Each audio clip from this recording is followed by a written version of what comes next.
160 million सालों तक धरती पर राज करने वाले डायनासोर, ऐसा लग रहा था मानो ये जीव कभी विलुप्त नहीं होंगे। जंगल, पहाड़, मैदान, हर जगह इनका ही बोलबाला था। लेकिन फिर अचानक एक ऐसा दिन आया जिसने इतिहास की सबसे भयानक तबाही को जन्म दिया। हम बात कर रहे हैं उस दिन की जब धरती से जीवन लगभग मिट गया था। 66 मिलियन साल पहले धरती एक बहुत ही अलग जगह थी। महाद्वीप अभी पूरी तरह अलग नहीं हुए थे। मौसम बदल रहा था, कुछ हिस्सों में ठंडक बढ़ने लगी थी, लेकिन अभी भी धरती गर्म थी। घने जंगलों से ढकी हुई, फूल खिलने लगे थे, मधुमक्खियां उड़ रही थीं और कीड़े मकोड़े तेजी से इवॉल्व हो रहे थे। इसी समय डायनासोर अपने चरम पर थे। शाकाहारी डायनासोर जंगलों में भारी मात्रा में वनस्पति खा रहे थे और मांसाहारी उनका शिकार कर रहे थे। टायरानोसोरस, टेरबोसोरस, ट्राइसेराटॉप्स, इन नामों से धरती थर्राती थी। लेकिन क्या आपको पता है, डायनासोर से पहले स्तनधारी जीव भी धरती पर थे। हाँ, वो छोटे छोटे जीव जो आज की गिलहरियों या चूहों जैसे थे। कुछ तो इतने छोटे थे कि आप उन्हें हथेली पर रख सकते थे। और यहीं से शुरू होती है वो कहानी जो हमें डायनासोर के खात्मे और इंसानों के उदय तक लेकर जाती है। अब कल्पना कीजिए, एक सामान्य दिन। डायनासोर अपने काम में व्यस्त हैं, कोई शिकार कर रहा है, कोई अपने झुंड के साथ चर रहा है। और तभी आसमान में एक चमक दिखती है, पहले हल्की सी, फिर तेज, और फिर इतनी ज्यादा कि आंखें चौंधिया जाएं। किसी को समझ नहीं आता कि ये क्या हो रहा है। एक 10 किलोमीटर चौड़ा एस्टेरॉयड जिसकी रफ्तार 20 किलोमीटर प्रति सेकंड है, धरती की ओर बढ़ रहा है। यानी 1 सेकंड में 7 ताजमहल की लंबाई तय कर ले। यह एस्टेरॉयड सीधे गिरता है मेक्सिको के युकाटन प्रायद्वीप में, और जो होता है उसे शब्दों में बयान करना लगभग नामुमकिन है।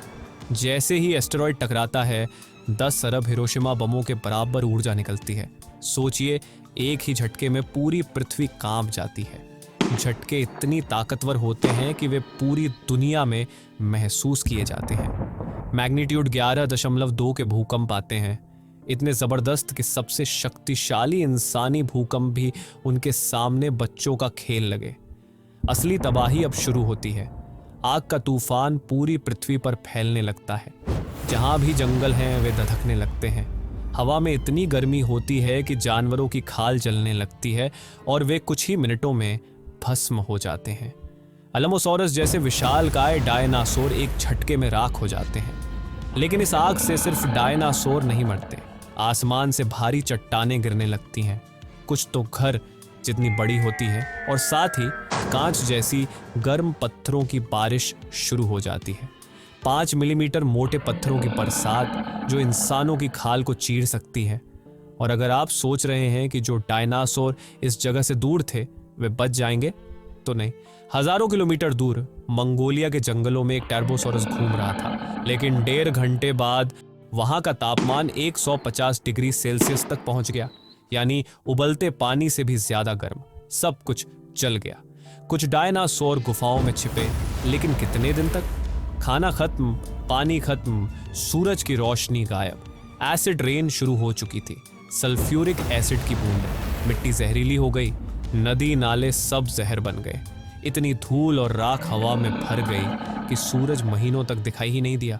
दोपहर में भी रात जैसा अंधेरा। तापमान 28 डिग्री सेल्सियस तक गिर गया। फोटोसिंथेसिस रुक गया, पेड़ पौधे मरने लगे, और जब पेड़ खत्म तो शाकाहारी डायनासोर भी खत्म, फिर मांसाहारी भी, क्योंकि उनके पास शिकार ही नहीं बचा। कुछ डायनासोर जैसे ट्राइसेराटॉप्स के अंडे शायद बचे रहे हों, लेकिन ठंड, भूख और बीमारी ने उनकी भी अंतिम पीढ़ियों को खत्म कर दिया। और फिर डायनासोर का युग खत्म हो गया। अब धरती पूरी तरह शांत हो गई थी, वीरान, सुनसान, राख से ढकी। लेकिन जीवन रुकता नहीं। कई छोटे गिलहरी जैसे जीव जिंदा रह गए थे, शायद किसी गुफा में या पेड़ की ऊंची शाखा पर। ये जीव ज्यादा खाना नहीं खाते थे, तेजी से बच्चे पैदा कर सकते थे और ठंड को भी झेल सकते थे। यही जीव थे जिन्होंने नई शुरुआत की। धीरे धीरे लाखों सालों में उन्होंने इवॉल्व किया। कुछ हाथी बने, कुछ बंदर, कुछ कुत्ते, और अंत में हम, इंसान। हम जो आज इस धरती पर राज कर रहे हैं। लेकिन एक सवाल अब भी बाकी है। डायनासोर ने 16 करोड़ साल तक धरती पर राज किया, हम अभी तक सिर्फ कुछ लाख साल ही जिए हैं, क्या हम भी उनका रिकॉर्ड तोड़ पाएंगे? या फिर एक दिन हमारी भी कहानी किसी एस्टेरॉइड की चिंगारी में खत्म हो जाएगी? ये तो वक्त ही बताएगा।